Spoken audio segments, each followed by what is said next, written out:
The League of Women Voters of the City of New York is proud to introduce as our first speaker, Darren Mack, co-director of Freedom Agenda at the Urban Justice Center. And Mr. Mack is a leader in the work of criminal justice in New York City. Darren, I want to thank you for your relentless work as an activist and advocate in this very important field. And Darren, my first question to you is, please tell us about the work that you do at the Freedom Agenda and the work that you have been doing since 2016 to close Rikers.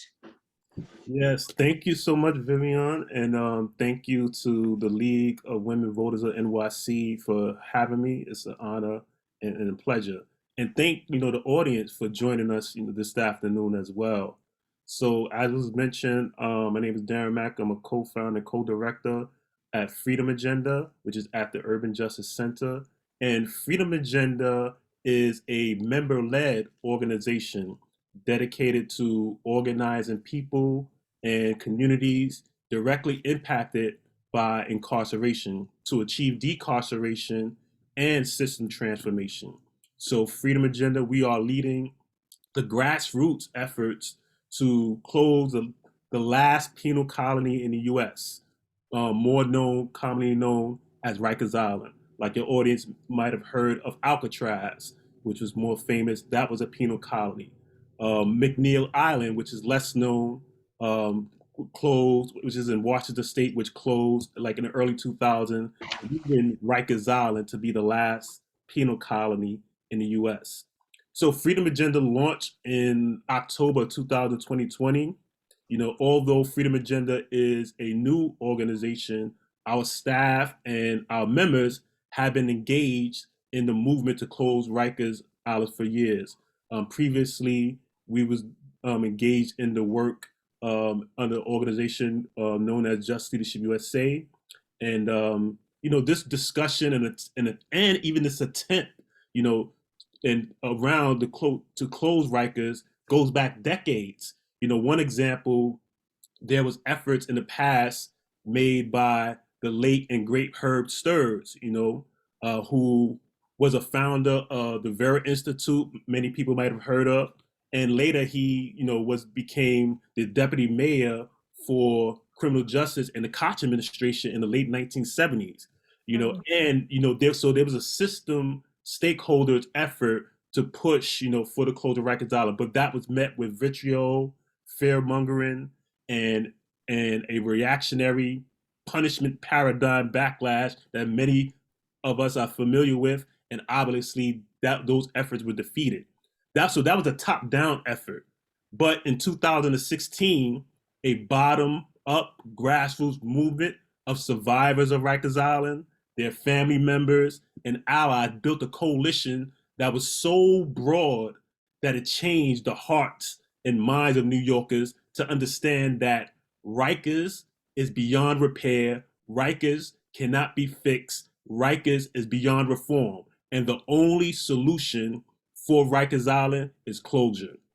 And so those are my efforts. I've been impacted by Rikers Island as a teenager, charged as an adult. Thank goodness, raised the age pass in New York State, when New York State and North Carolina were the only two states in the U.S. that charged teenagers as adults, but that legislature passed, so we ended that. So through our advocacy and organizing, we pushed the city, to adopt a plan to close Rikers Island, including the boat, which is a jail barge adjacent to the Bronx, by 2027. Darren, can you talk a little bit about your theory of borough-based jail system that you would like to see eventually happen?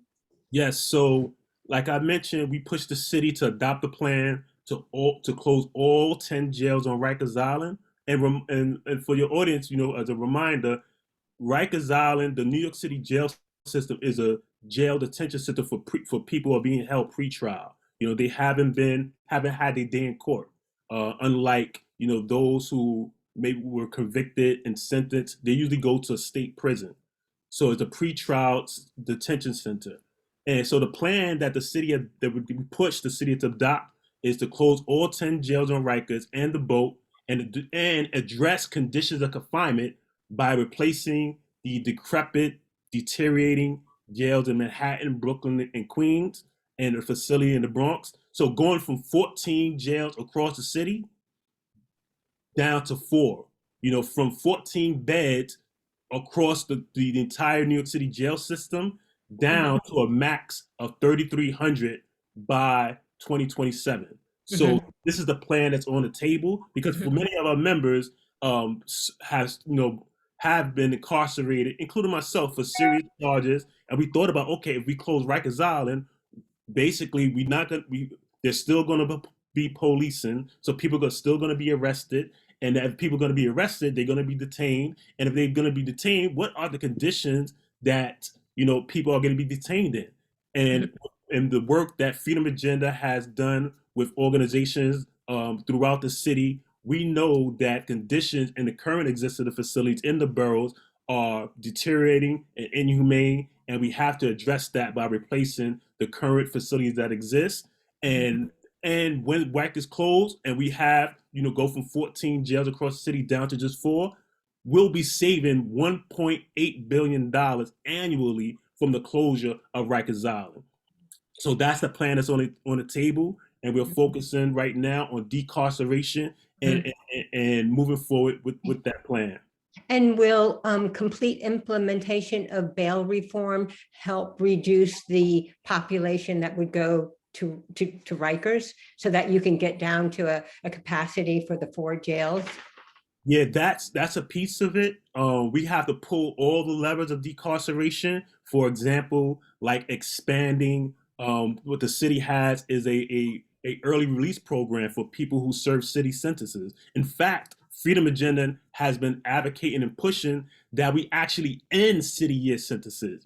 If someone has a city year sentences is someone who takes a guilty plea or convicted and is sentenced to a year or less, they actually stay within the New York City jail system. So we say, why not expand alternative incarceration programs and early release for people who are basically serving city sentences, so we can eliminate city sentences, and that will help with the reduction of the population. So we have to pull all the levers of decarceration. Bail reform is a part of that, which had a huge impact when it was implemented, and the full implementation will actually help with those decarceration efforts. The less is more legislation, which is legislation that was signed by the governor last year to end the incarceration of people for technical parole violation, is a part of that decarceration effort. So all of those things together, we have to pull all the levers to decarcerate as quickly as possible, because right now the humanitarian crisis that always existed on Rikers Island has exacerbated, and we need to decarcerate in order to address the humanitarian crisis that exists right now.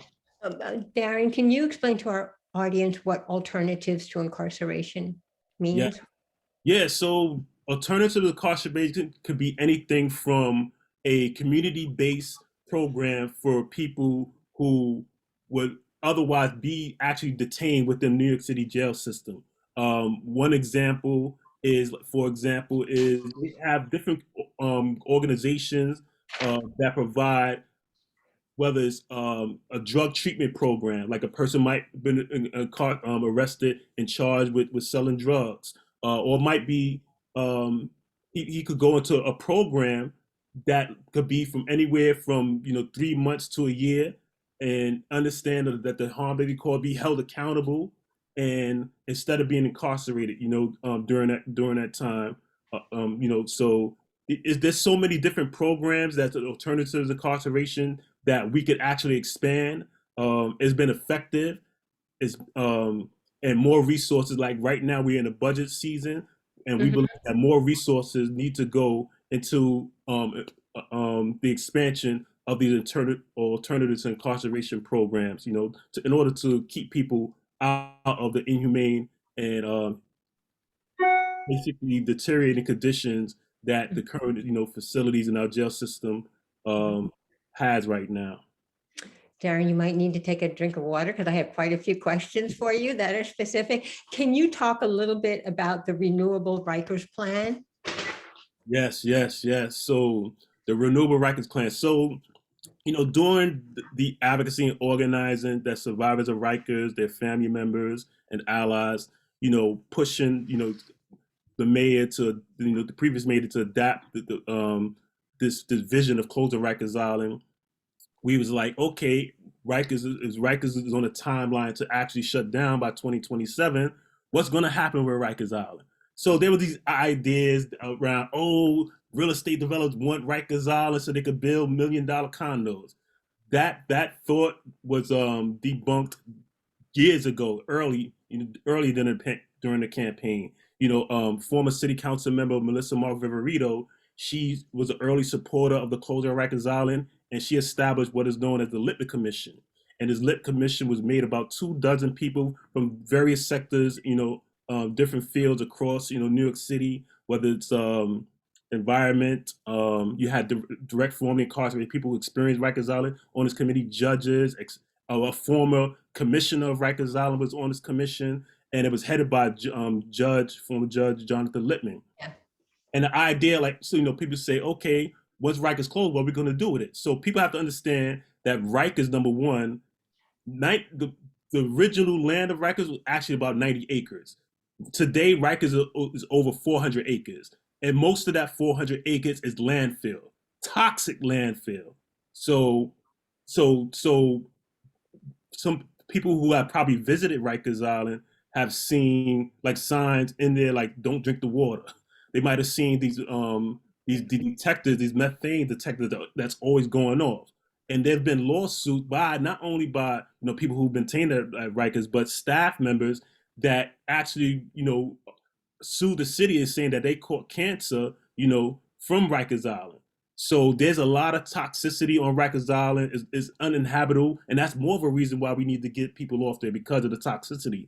So this idea that we can build on Rikers Island was debunked because one, it's toxic. Two, it's landfill. Three, it's next to LaGuardia Airport, so you can't build up, and then it's the noise pollution. So it's not. It wasn't. What's the word? It wasn't palatable for, Mhm. for real estate developers. And then there was another idea about maybe extending, making Rikers Island an extension of LaGuardia Airport.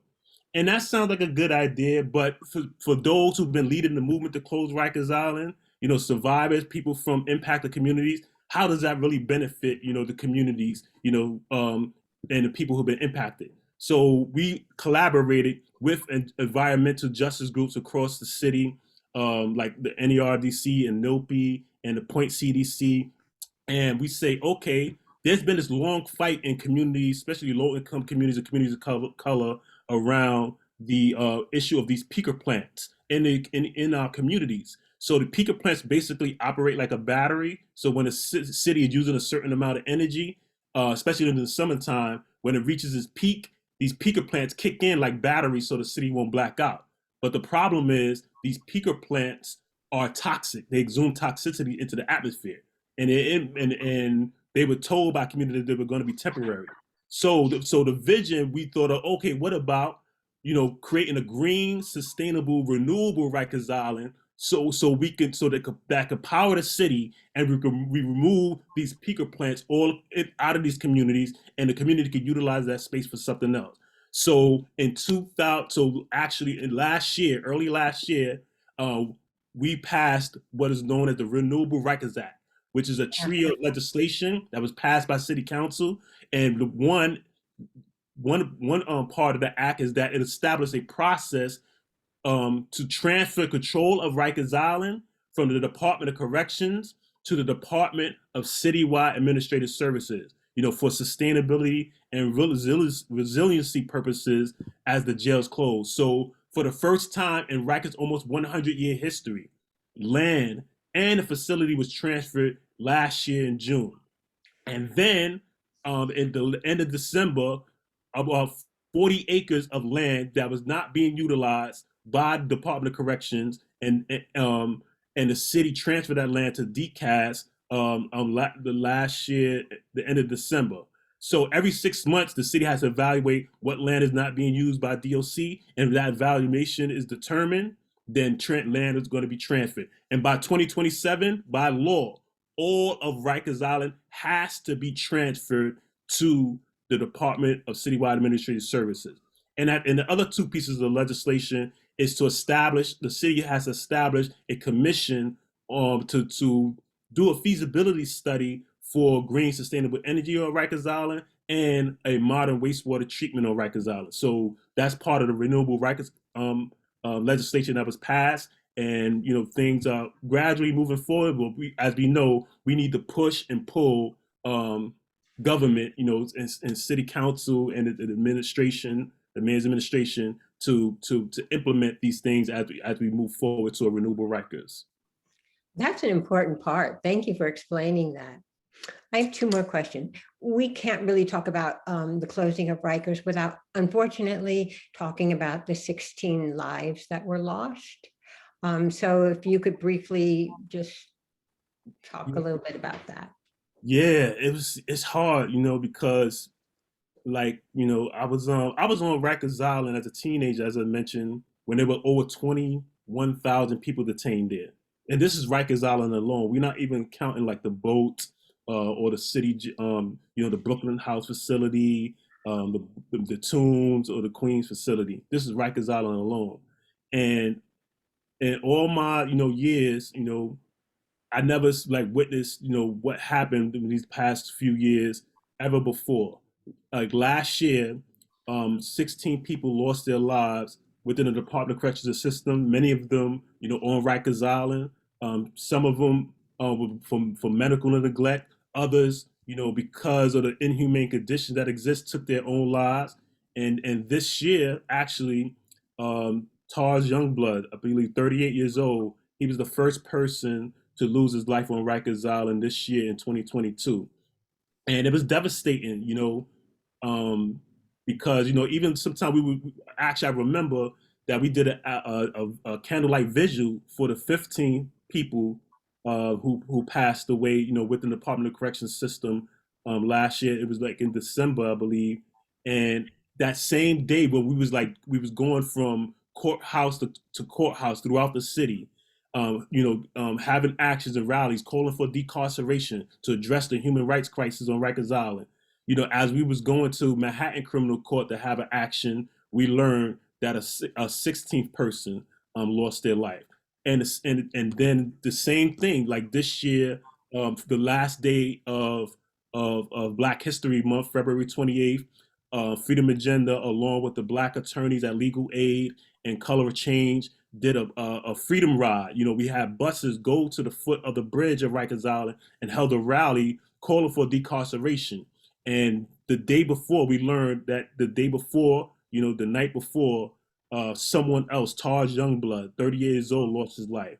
So it's a humanitarian crisis. Could we imagine living in a country that, like for instance, like living in a city like Berlin, Germany, knowing the history of oppressed minority people in that country? Could we imagine if 90% of the jail population in Berlin was a historically oppressed minority group, and not be an outcry? That's what's happening here. 90% of the people on Rikers Island, Black and brown, come from low income communities, and we know the history of of oppression for Black and brown people in this country. And it seems like, how could it still, Rikers still be open knowing that what's happening? 17 people lost their lives due to this inhumane system. And we're calling and asking people to, like, we need to do everything in our ability to call for decarceration so we can end this this. It's more than a blight. It's a stain on New York City, Rikers Island. So that's the work we engage in. That's the work we calling people to collaborate on. Like, even if you have different perspectives, on how the systems operate, I'm sure that we agree on more things than we disagree on. Those things we disagree on, that every one thing that we agree on, that people should be treated in humanity, no matter in what institution or agency that they in. And we have a plan to move forward with that, and we're always looking to collaborate with people to move that forward. Thank you. Thank you very much. Before you go, can you briefly tell us a little bit about the reinvestment and redistribution? Yeah. So in 2019, when City Council voted to move forward with the borough-based plan to close Rikers Island and address conditions of confinement that exist, City Council also passed legislation to establish a commission on reinvestments in communities impacted by Rikers Island.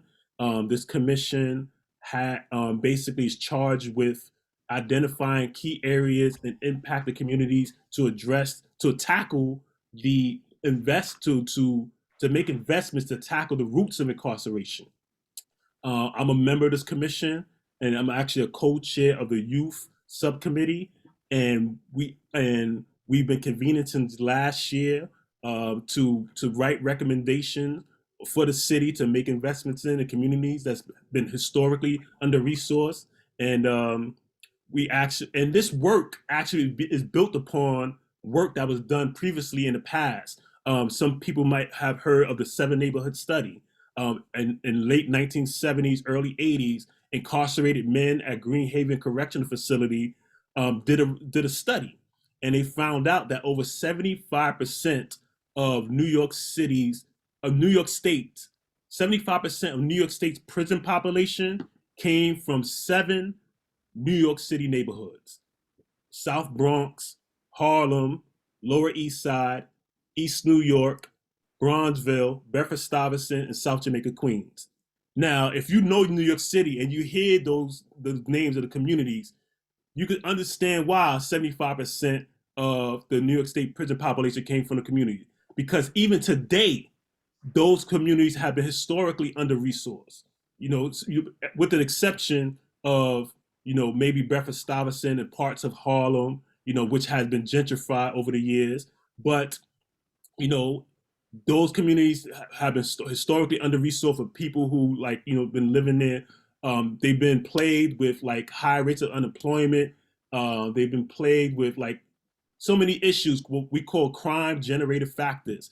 Anywhere across the country, when you have poverty, when you have high rates of unemployment, when you have inadequate schools, substandard schools, you're gonna have crime.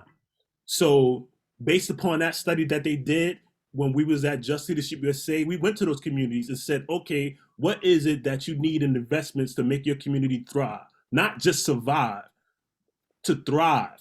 And we took that information from residents from those communities like Bronzeville, like the South Bronx, and we went to our coalition partners who are basically they have expertise in the field of housing, in the field of employment, in the field of different issues that we need to make investments in. And we came up with what was known as the Build Communities Platform. So and the Build Communities Platform is what this commission is building upon to submit recommendations of investments. We had public conversations with grassroots organizations, CBOs, who provide programs and services in those impacted communities. We took that information and we came up with these recommendations that's published on the Department of Social Services website. And it's broad, but it's strategic investments to tackle what Mayor Adams like to call the stream to the prison pipeline. We want to tackle the roots of incarceration. We want to tackle those crime generated factors so we can work to prevent people from getting entangled in the criminal legal system in the first place. So that's some of the work that we've been doing with this commission and community investments. Darren, I want to thank you for the work you do. Obviously, you do it with your spirit, your heart, your intellect, everything. Thank you. Thank you. But hold on, because we will need you for our Q&A. And now I'm also very proud to introduce Reverend Sharon White-Harrigan. And Reverend Harrigan is the executive director of the Women's Community Justice Association. And Reverend Harrigan has led an extraordinary effort to end the abuses of incarcerated women that they encounter at Rikers Island and the Rose M. Singer Center in Rikers. Thank you for joining us, Reverend Harrigan. Yeah, thank you for your determined efforts to right some of the wrongs that women face. Reverend Harrigan, my first question to you is to please tell us about the WCJA, which is the Women's Community Justice Association, and the work that you've been doing to close the Rose M. Singer Center at Rikers Jail.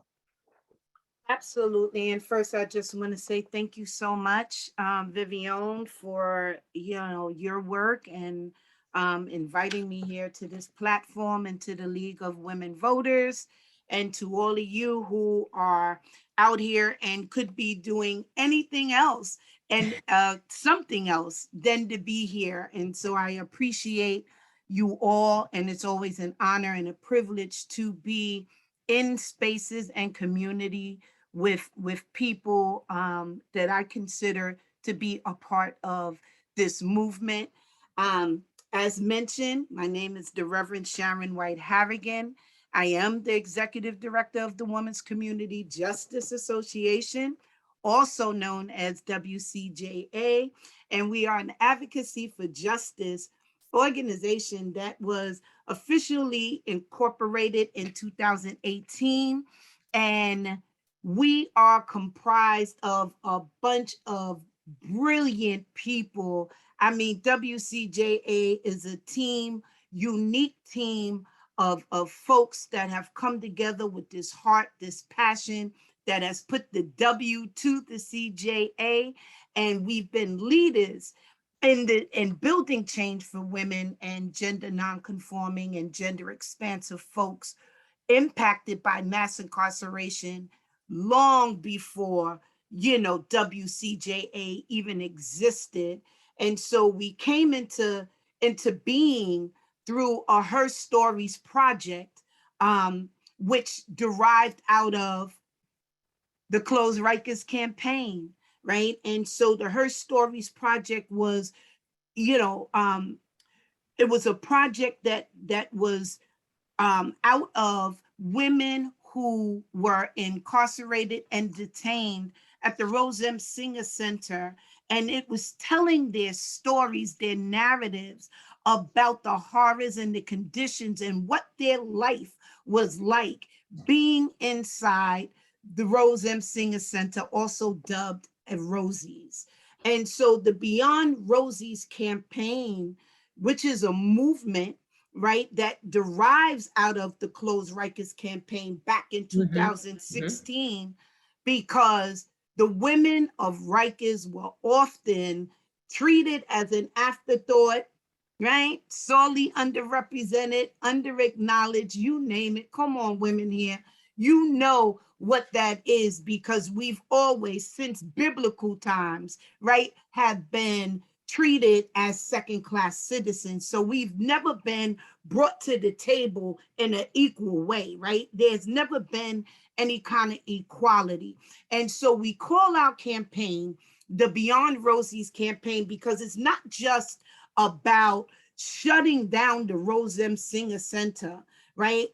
It's about releasing women back to their families and their communities and providing them with trauma-informed, trauma-responsive, trauma-focused, trauma-centered wraparound services and wellness for them. And research has proven that what works best to heal justice-impacted people help them thrive and enhance public safety. So that's who we are. And under the Beyond Rosie's campaign, we stand on 3 pillars. One is to shutter the Rose M. Singer Center. The other is maximizing decarceration. You heard my brother Darren talk about that, touch on that. in decarcerating means that we are lowering the number of people who are detained. And folks, when we say detained, we mean that people are housed there, right? They in that warehouse, right? Until they are until they have went through a process which can take anything from a few months to years that people are detained. And so, as we know, that the people who are at Rikers Island, the people that are at the Rose M. Singer Center are what? 80% of them are mothers, 77% of them are survivors of intimate partner violence, 23% has been diagnosed with serious mental illness, and 32% of them do not have housing stability. And so when we talk about decarceration, we are talking about getting people where their needs can be met. And we know that the Department of Corrections is nothing correctional about it. It's not correctional at all, not rehabilitative in any kind of shape, form, or fashion. So we're looking to utilize, as Darren also talked about, alternative to detentions and incarcerations that are in the community. There are community-based services and organizations and projects that exist, like SHERO. I'm going to put it out there, SHERO, SHERO, which is a collective of 4 gender-specific organizations that have come together to provide housing for those who are going through the process of a court case.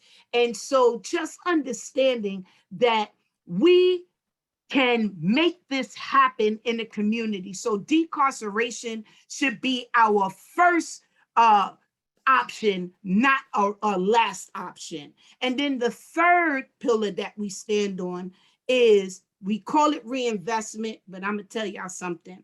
It's investment, because we know that in certain communities that have been marginalized, that has been disenfranchised, has not been invested in from the beginning, right? And so we're looking to take the money, and let me tell you something, folks, for those who don't know, over $500,000 of taxpayers' money is being spent to house people on Rikers Island per year. And not for nothing, you could send everybody in one family in college, buy them a house, buy them each a car, and you still wouldn't add up to what we spend for one person to be on Rikers Island. And so that money can be diverted, right, to build up what already exists, scale up these community-based alternatives, you know, daycares, after school centers, and all of the things, all of the services that will help people be on the road, right, to wellness, and help them have a thriving family unit. So the city's plan to shut down Rikers Island would relocate the women, I want y'all to hear this, and gender expansive people to a Kew Gardens facility, right, in Queens, that will open in 2027. Now, folks, I may not be a mathematician, but we in 2022.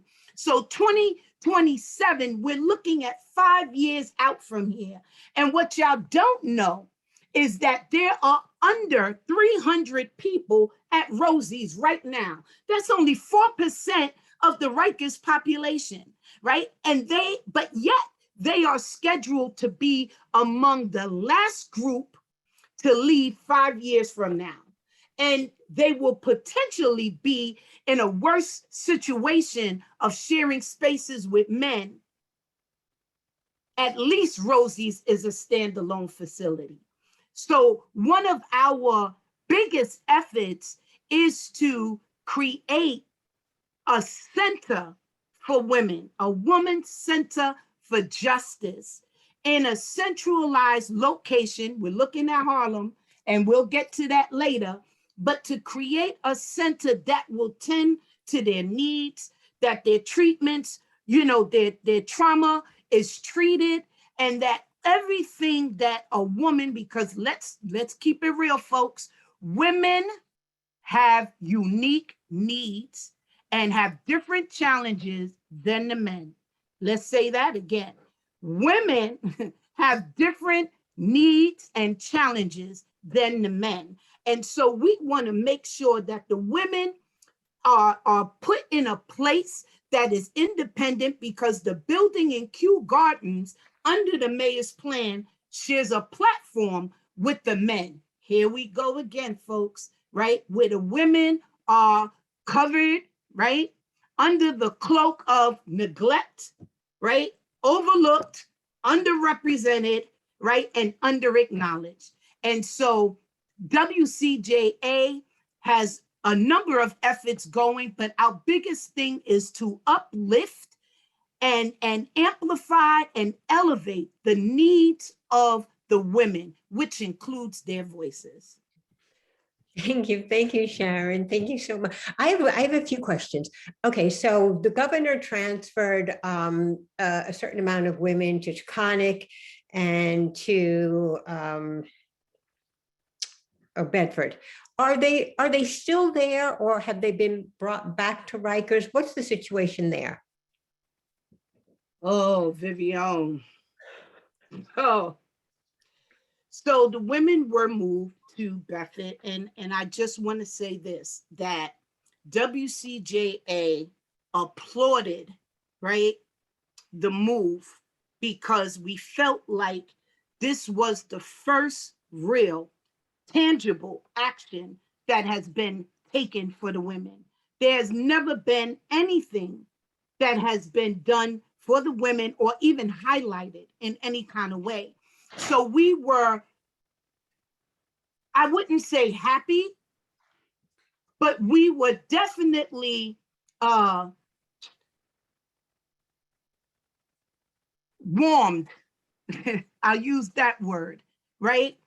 That the governor, as the first female governor, right, highlighted the women.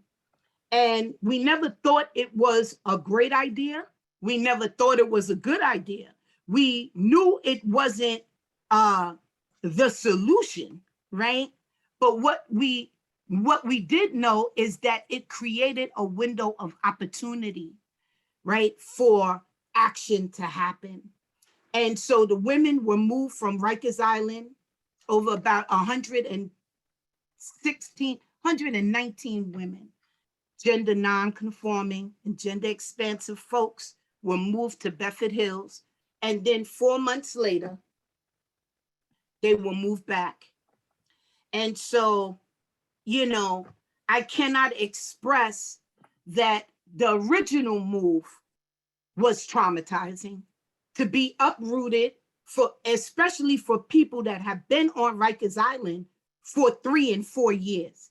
And let me just say that again, because it's appalling to know that people have been on Rikers Island for 3 and 4 years, but to understand what it took to move them from Rikers Island to Bedford Hills, and then them starting to slowly get acclimated, for them to pick them up and move them again. And this is just indicative of what we are talking about and uplifting in our advocacy, how they treat women as if they're chess pieces on a board, where they don't think about the trauma, where they don't think about what it means to actually pack up what little things you could bring, because a lot of them lost all of their property in the move, And so everybody that was a part of that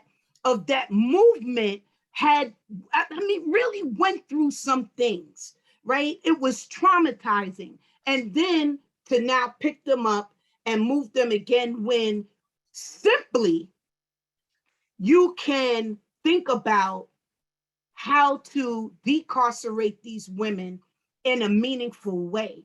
Now, what I can say is during the time that the women were moved, we were able to get women bailed out through collaborations with other organizations.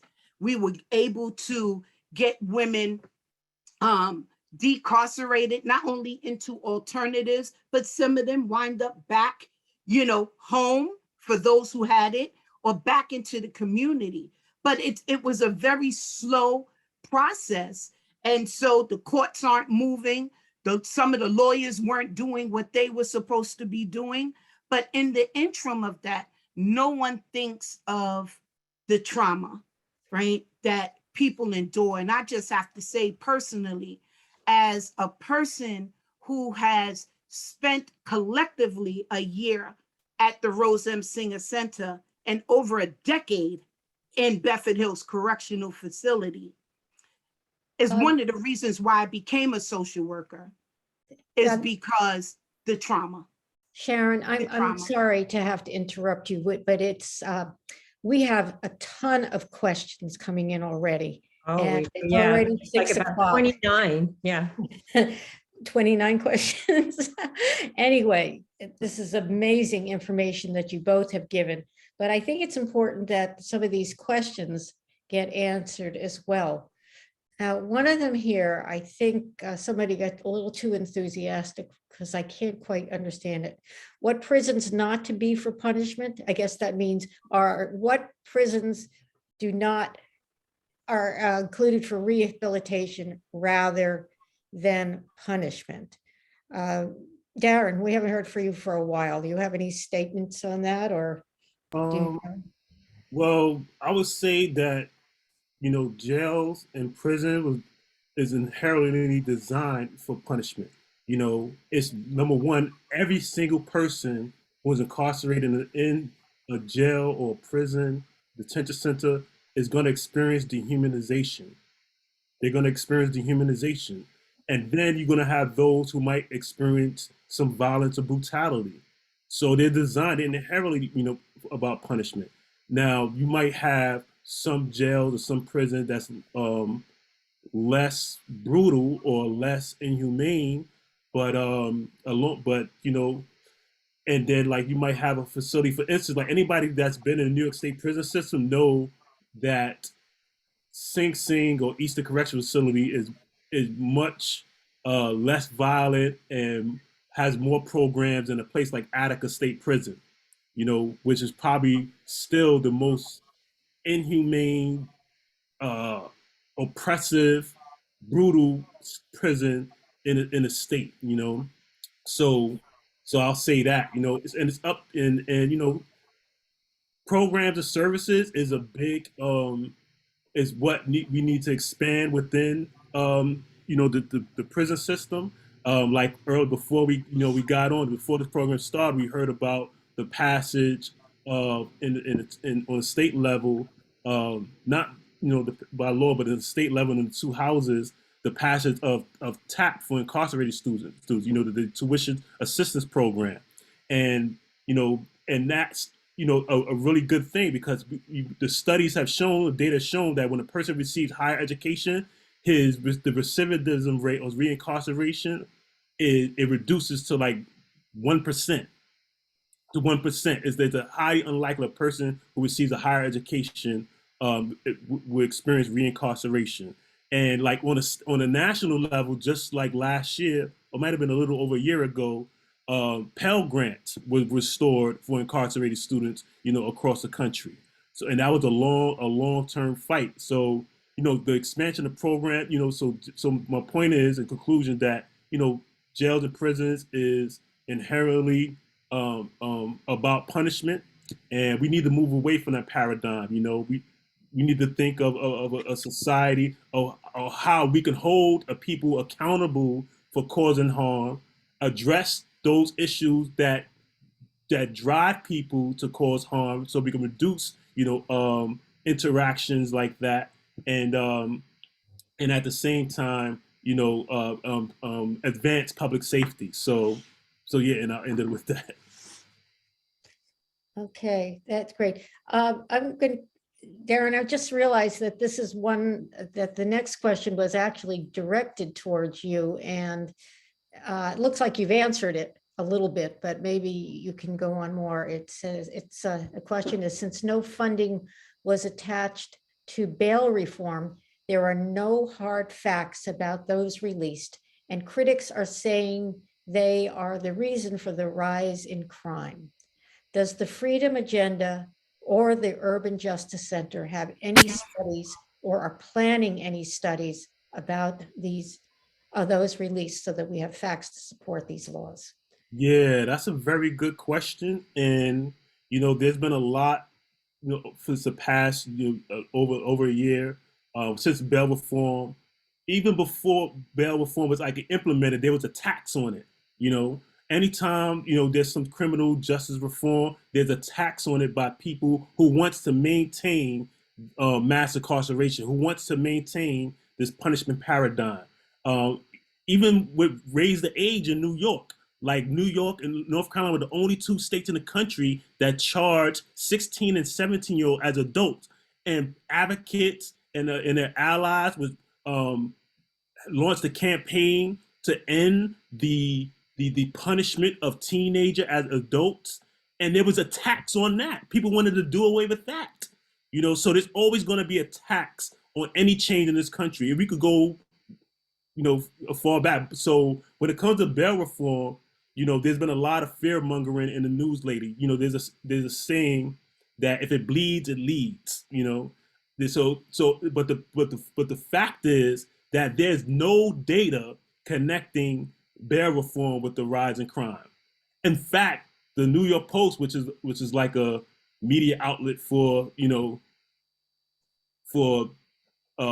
opponents who oppose bail reform, even they had to admit that there is no data. And this is like months after they've been writing about bail reform and rising crime, bail reform and rising crime. They was quoting the former commissioner of the NYPD, who the mayor unfortunately didn't correct, who was saying the same lies, that it's because of bail reform that there's a rise in crime. And this was an absolute lie that New York Post had to admit in one small article after several months of repeating that. But there's no evidence, there's no data linking the two. In fact, I shared an article that actually has some analysis of bail reform and crime in New York State. Crime across the country has been rising since the pandemic, not just New York City, in certain areas. In fact, if you from New York and you've been here for decades, you know how the 80s were. It's nowhere near the 80s or even the 90s. Crime has been, there's been some spikes in certain areas and stuff, but the fact is there's no connection to bail reform and the rise in crime, and it's just fear mongering for people who want to roll back the reforms that were made, and we just have to continue, to think of ways, to advance public safety without going back to those policies and practices that contributed to mass incarceration, in our city, in our country, because as we know, we're number one in a lot of things, but people don't like to admit we're number one in incarceration as well, in the world. So we need to address that. Right. There's another question here. I think this maybe is directed to you, Sharon. It's called the Turn on the Tap program. Are you familiar with that, or can you talk about that? It's for people in prison right now. What programs do we have lined up for people to bring them back into the community when Rikers closes? You're muted. I think that Darren can respond to that better than I can when it comes to turn on the tap. I talk specifically about women. So, Yeah. I think you should talk about women a little more, and then Darren could talk a little more. But you say women have a lot of special needs. Yeah, well, I mean, women do have unique needs, and I think that to turn on the tap it's very important, because when we talk about public safety, that we should be talking about education in prison. And I was actually upstate at a time when they took away the Pell and the Tap, and how very important, I have a master's degree in social work, and my college education started in prison, right? Because we were able to advocate and bring and privatize the college until such a time as this. And how very important, because women coming out, and just people, folks in general coming out, they need, right, these platforms. What is it that is available for people that are coming out of a system that has re-traumatized them because they went in traumatized? So they didn't offer them anything in the first place. So having this is remarkable. It's a great achievement, because people, when people are educated, I remember going to college, and once that door is open, you can't close it, right? Because the one thing they can't do is take your mind, right? They might take your freedom, but they can't capture your mind, and they shouldn't, right? And so coming out, the programs that is out, and I think we need to get away from those words: programs, services, rehabilitation, all of those things that we know year after year hasn't really worked. We should talk about resources and supports. And that's what this, being educated, being able to come out. I was able to finish my education because I started in prison, right? And I was able to come out. Look where I am now. Here's a person that been in prison for over a decade, and I am now an executive director. And that's not just because Sharon has lived experience, is because Sharon is educated, and what will that mean for a community that we talk about giving a second chance to, and they never got the first chance? So I think we need to keep that at where it is, that we're talking about people that never got an opportunity in the first place, now has these supports and resources, right? And turn on the tap, right? That can help them have a better chance at a career, be able to stabilize their family, right? Be able to live productively and have a healthy lifestyle of living. So I just, it's amazing work, and my hat goes off to everyone, all the advocates that supported this, and CCF, right? The College Community and Fellowship that really drove this home. So, my hat, kudos Great. to everyone. Salute. A question for you, Darren, unless you wanted to add more to that, but what about after people do get out of prison? Do they have any supportive service, vocational training, housing? Yeah, that's a great question. So, there's like a lot of organizations in New York City and New York State that work inside, jails and prisons to help with people's transition back into the communities, back into society.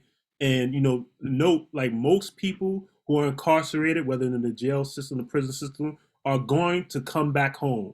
And we have to think about, like, how do we want them to come, home? And higher education has proven to be one of the most effective uh, um, tools to transform people, restore people, and make them productive, community members when they return. So there's a lot of organizations. Like, one of the organization higher education programs that had the opportunity to be a part of was the Bard Prison Initiative. Bard College is a small liberal arts college in upstate New York, and they offer associates and bachelor's degrees to incarcerated students in 6 prisons, I believe, in New York State. And they have a, uh, a reentry coordinator specialist to work with you, months ahead before you're released, to, like, okay, where you're gonna live. Okay, I had a plan, mapped out. I stayed in a transitional housing when I returned home in New York City for a certain period of time until I found work. In fact, one of the alumni of the Bar Prison Initiative connected me to my very first job that I ever had. So and it operates, the alumni operates like an alumni on the outside. Many of our graduates, went on to get master's degrees, and some of our graduates that got degrees from Georgetown. Many of them at Columbia got degrees from Columbia University, and in fields from philanthropy to I'm a co-director of Freedom Agenda at the Urban Justice Center.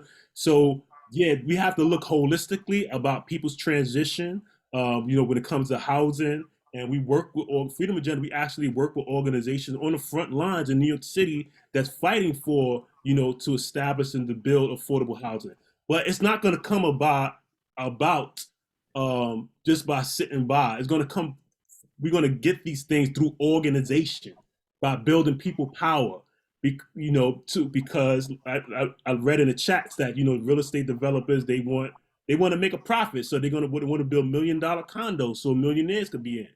We have to organize the fight, and we could win. It's been done before. There's examples of it in the past, and we can do it again. But it's going to take organization, coalition building, working with other organizations to support and build broad coalitions to put pressure so we can get the things that we need. So, yeah, I'll stop right there. Yeah, well, can I just add to that real quickly? One thing I just want to say is that, Darren, everyone is not coming home, right? Because people don't even have a home to come to, right? And so just understanding that it is important that we understand how much money is being put into housing people or warehousing people on Rikers Island that can be diverted into the community, right? To develop housing for people, and that's so important to understand how much money we waste just having people on Rikers Island for years. They're not even going through a proper, time constraint within their process. It should be 3-6 months, all right? So, but also, I want to say that we need to really look at the communities that we represent and that we serve. And when we start, and I say we as the people, as society, start looking at the Black and the brown community as people who deserve, not as people who need, but as people who deserve, then maybe we will have a lot more available for those who are in and out of the system. We have so many comments, actually, and a lot of praise for both of you. But I feel before we go, we'll have to wrap up soon, but there is this one question with women, and that is women who are separated from their children. Are there programs for how to handle that? I just don't know how it's just so unbearable to me. No, the children wind up in foster care, right? So understanding that none of these systems was built with Black people in mind. I have to say that out loud. None of these systems was built for so when women, especially women who are now the head of the households, right, and the caregivers, when they get arrested, right, their children wind up in foster care. A lot of them have kinfolks who are older, the elderly, they have their own thing going on. So the children wind up wayward, right? And when I say wayward, they just wind up in places and spaces that doesn't benefit them in any kind of way. And I need to make it very clear so that we are not deceived here.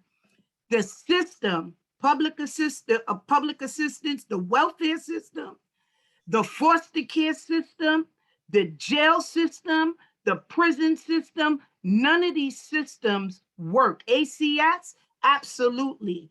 None of these systems are effective.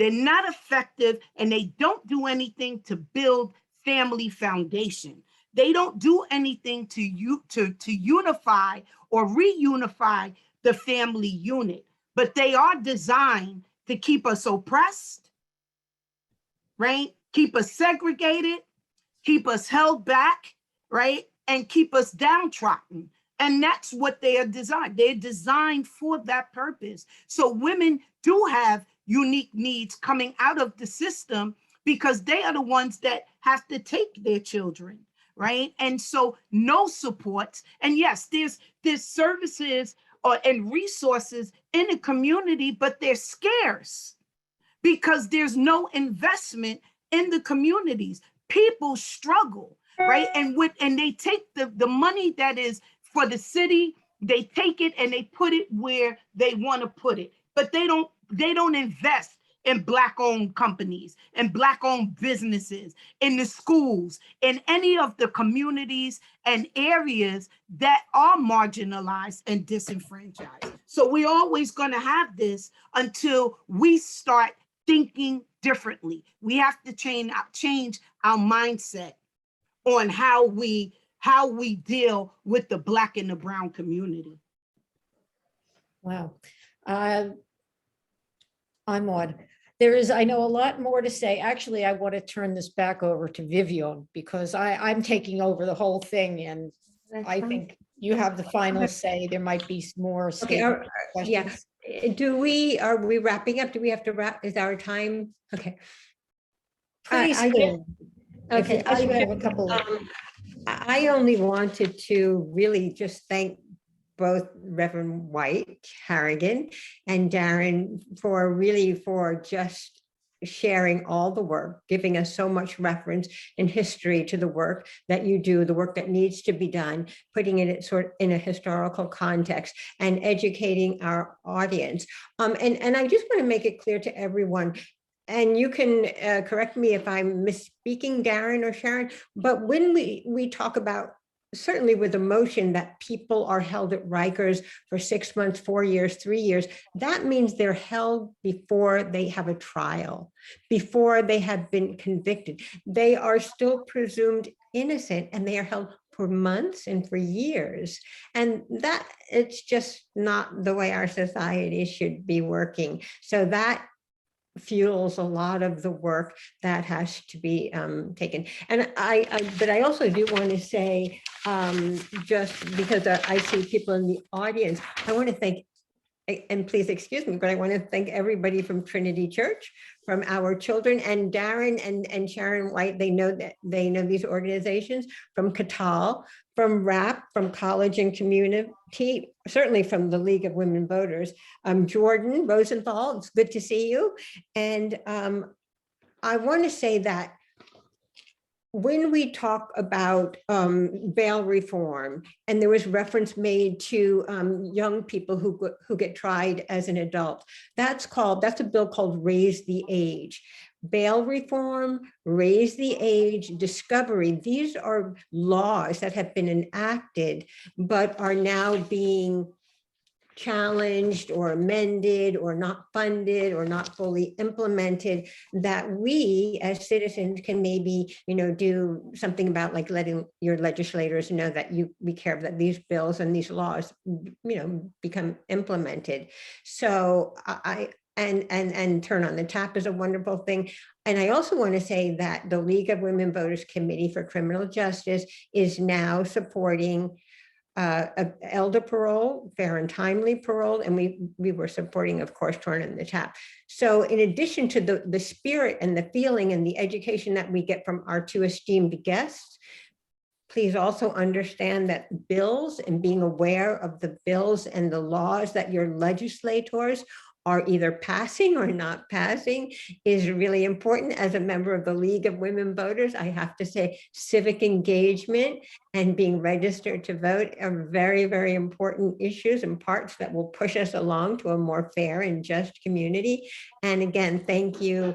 Thank you, Reverend Sharon White-Harrigan. Thank you so much. Thank you very much, Darren, Mack, and I give it back to you, Joanna. Well, you've said all the thank yous, Ed, and I'm so impressed. I'm impressed with you too, Vivian. This is just incredible, the work you're doing.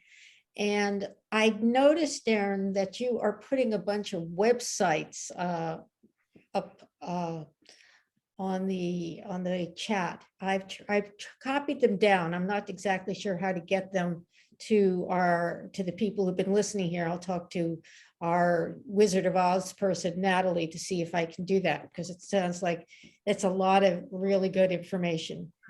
Also, well, of course, you have your contact with Vivian, but if there is anything you feel the league would be interested in, or how we can work with you, please either let me know. My email is programs@lwnyc.org, or just get in touch with Vivian, who can take care of it. This has been a wonderful program. It's just been enlightening. It's scary as well as very informative. And I hope there's something that can be done about this situation soon. So thank you again. And for everyone else, come to our next meeting. That's on April 12th. Should be very interesting. Thank you very much. Thank you. Thank you. Thank you. Thank you. Thank you so much.